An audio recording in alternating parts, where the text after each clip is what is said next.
त्यांना संदीप भैया तुम्ही तर मदतच म्हणले, माझं तर म्हणणं आहे त्याच्यापैकी कोणातरी एखादा शासकीय नोकरी सुद्धा द्यायला पाहिजे त्याच्यासाठी. कारण त्या महिला आपल्या शेतकरी होत्या, म्हणजे ते आपल्या अर्थव्यवस्था करणाऱ्या, म्हणजे अर्थव्यवस्थेला मदत करणाऱ्या होत्या का नाही महिला, पण त्यांना तुम्ही मदत करायला पाहिजे. अहो तुम्ही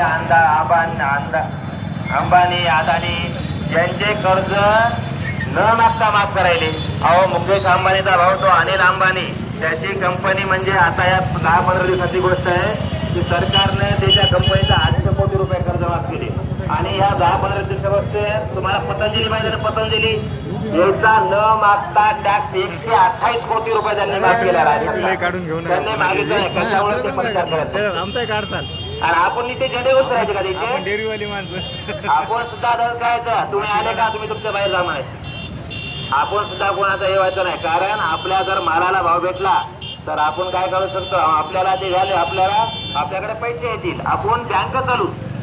आपल्याला आपण सुद्धा बँक चालू, आपण बँकेला कर्ज देऊ, सरकारला कर्ज देऊ. सरकारला याची भीती आहे की शेतकरी जर हे झाला तर कोणी आपले झेंडे घेणार नाही, सत्राचे उचलणार नाही.